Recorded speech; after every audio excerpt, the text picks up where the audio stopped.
Hi guys, ready for the last chapter of Coraline? I'm really super excited for this one. I thought it wasn't over. It's not over. We've just seen that, I remember it when she was closing the door, something got in the way of the door and came off and scuttled away. And we just remembered that was, and we just saw in the end of the last chapter, it was the other mother's hand come to get the key. It's not over. She swore on her right hand, and obviously she broke that promise, so she lost that right hand. But we're ready for the end of Coraline, final chapter. Let's see who wins. Is it going to be Coraline? Is it going to be that beldam? What is going to happen? I'm excited. Coraline's parents never seemed to remember anything about their time in the snow globe. At least, they never said anything about it, and Coraline never mentioned it to them. Sometimes she wondered whether they had ever noticed that they had lost 2 days in the real world, and came to the eventual conclusion that they had not. Then again, there are some people who keep track of every day and every hour, and there are people who don't. And Coraline's parents were solidly in the second camp. Coraline had placed the marbles beneath her pillow before she went to sleep that first night at home, in her own room once more. She went back to bed after she saw the other mother's hand, although there was not much time left for sleeping, and she rested her head back on the pillow. Something scrunched gently as she did so. She sat up and lifted the pillow. The fragments of the glass marbles that she saw looked like the remains of eggshells one finds beneath trees in springtime, like empty, broken robin's eggs, or even more delicate wren's eggs, perhaps. Whatever had been inside the glass spheres had gone. Coraline thought of the 3 children waving goodbye to her in the moonlight, waving before they had crossed that silver stream. She gathered up the eggshell-thin fragments with care and placed them in a small blue box which had once held a bracelet that her grandmother had given her when she was a little girl. The bracelet was long lost, but the box remained. Miss Spink and Miss Forcible came back from visiting Miss Spink's niece, and Coraline went down to their flat for tea. It was Monday. On Wednesday, Coraline would go back to school. A whole new school year would begin. Miss Forcible insisted on reading Coraline's tea leaves. "Well, looks like everything's mostly ship-shape and Bristol fashion, lovey," said Miss Forcible. "Sorry?" said Coraline.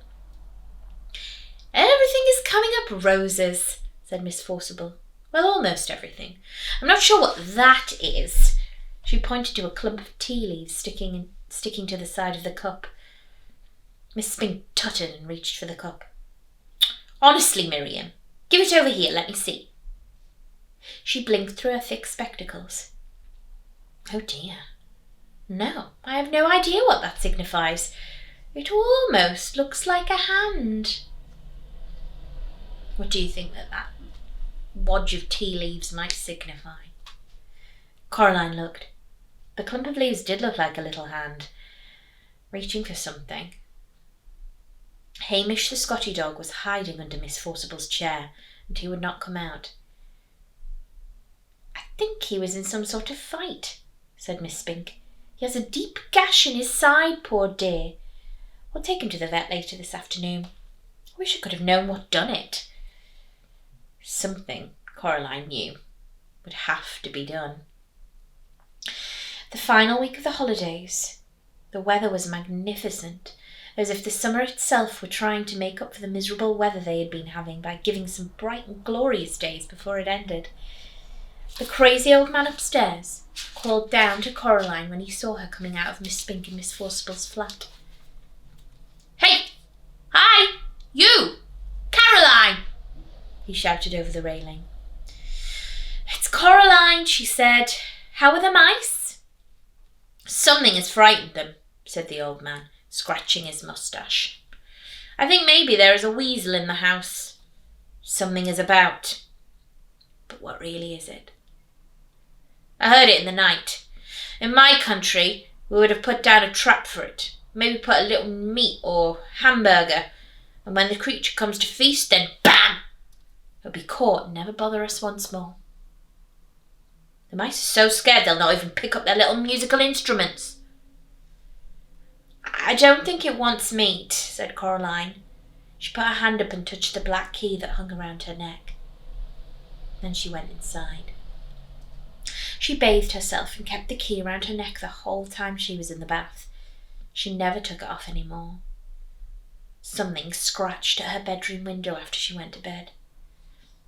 Coraline was almost asleep, but she slipped out of bed and pulled open the curtains. A white hand with crimson fingernails leapt from the window ledge on the drain pipe and was immediately out of sight. There were deep gouges on the glass on the other side of the window. Coraline slept uneasily that night, waking from time to time to plot and plan and ponder, and falling back into sleep, never quite certain where her pondering ended and her dream began, one ear always open for the sound of something scratching at her window pane or at her bedroom door. In the morning, Coraline said to her mother, "I'm going to have a picnic with my dolls today. Can I borrow a sheet? An old one you don't need any longer, as a tablecloth?" "I don't think we have one of those," said her mother. She opened the kitchen drawer that held the napkins and the tablecloths, and she prodded about in it. "Hold on, will this do?" It was a folded-up disposable paper tablecloth covered with red flowers, left over from some picnic they had had several years before. "That's perfect," said Coraline. "I didn't think you played with your dolls any more," asked Mrs. Jones. "I don't. They're protective coloration." "We'll be back in time for lunch," said her mother. "Have a good time." Coraline filled a cardboard box with dolls and several plastic dolls' teacups. She filled a jug with water, then she went outside. She walked down to the road, just as if she were going to the shops. Before she reached the supermarket, she cut over a fence into some wasteland and along an old drive, and she crawled under a hedge. She had to go under the hedge in 2 journeys in order not to spill the water from the jug. It was a long, roundabout, looping journey, but at the end of it Coraline was satisfied that she had not been followed. She came out beside the dilapidated old tennis court. She crossed over it to the meadow where the long grass swayed. She found the planks on the edge of the meadow. They were astonishingly heavy, almost too heavy for a girl to lift, even using all her strength, but she managed. She didn't have any choice. She pulled the planks out of the way, one by one, grunting and sweating with the effort, revealing a deep, round, brick-lined hole in the ground. It smelled of damp and dark. The bricks were greenish and slippery. She spread out the tablecloth and laid it carefully over the top of the well. She put a plastic doll's cup every 20 centimetres or so at the edge of the well, and she weighed each cup down with the water from the jug. She put a doll in the grass beside each cup, making it look like a doll's tea party as she could. Then she retraced her steps, back under the hedge, along the dusty yellow drive, around the back of the shops, back to her house. She reached up and took the key from around her neck. She dangled it from the string, as if the key were just something she liked to play with. Then she knocked on the door of Miss Spink and Miss Forcible's flat. Miss Spink opened the door. "Hello, dear," she said. "I don't want to come in," said Coraline. "I just wanted to find out how Hamish was doing." Miss Spink sighed. "The vet says that Hamish is a brave little soldier," she said. "Luckily the cut doesn't seem to be infected. We cannot imagine what could have done it. The vet says some animal, he thinks, but has no idea what. Mr. Bobo says he thinks it might have been a weasel." "Mr. Bobo? The man in the top flat, Mr. Bobo?" Fine old circus family, I believe. Romanian or Slovenian or Livonian, one of those countries. Bless me, I can never remember them anymore. It had never occurred to Coraline that the crazy old man upstairs actually had a name, she realised. If she'd known his name was Mr. Bobo, she would have said it every chance she got. How often do you get the chance to say a name like Mr. Bobo aloud? Oh, said Coraline to Miss Spink. Mr. Bobo. Right. Well, she said a little louder, I'm going to go and play with the dolls now, over in the old tennis court, round the back. That's nice, dear, said Miss Spink. Then she added confidentially, make sure you keep an eye out for that old well. Mr. Lovett, who was here before your time, said that he thought it might go down for a half-mile or so. Coraline hoped that the hand had not heard this last remark, and she changed the subject. This key, said Coraline loudly. Oh, it's just some old key from our house. It's part of my game. That's why I'm carrying it around with me on this piece of string. Well, goodbye for now. What an extraordinary child, said Miss Spink to herself as she closed the door.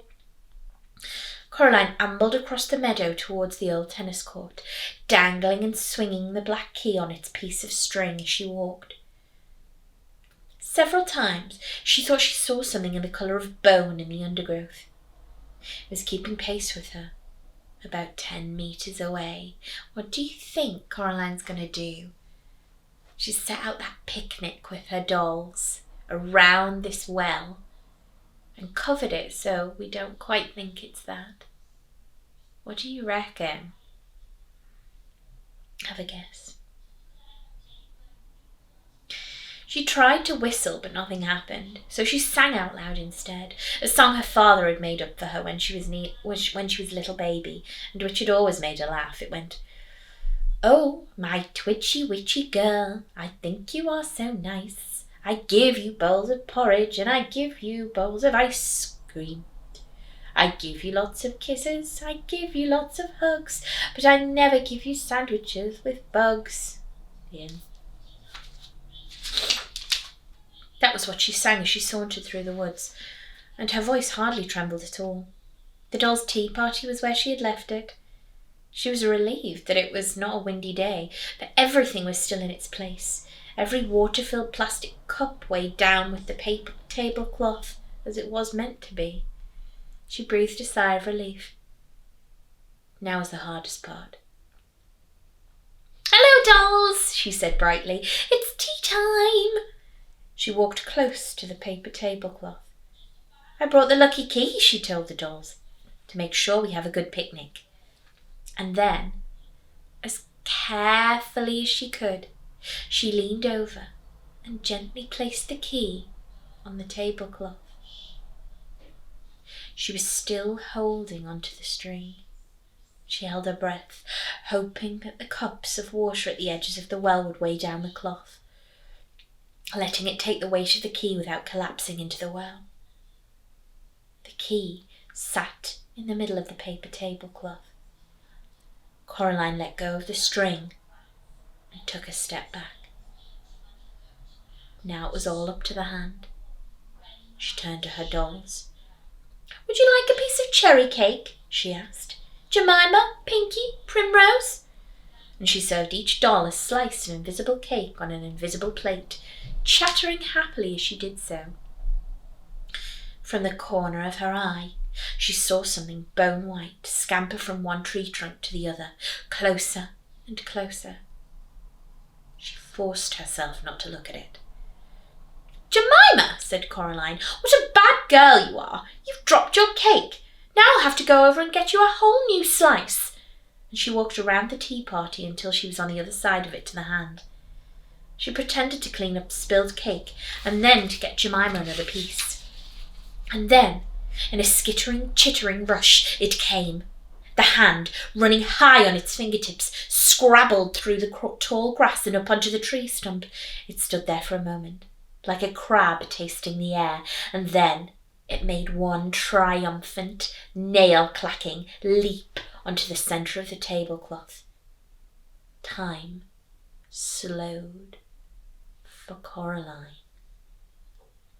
The white fingers closed around the black key.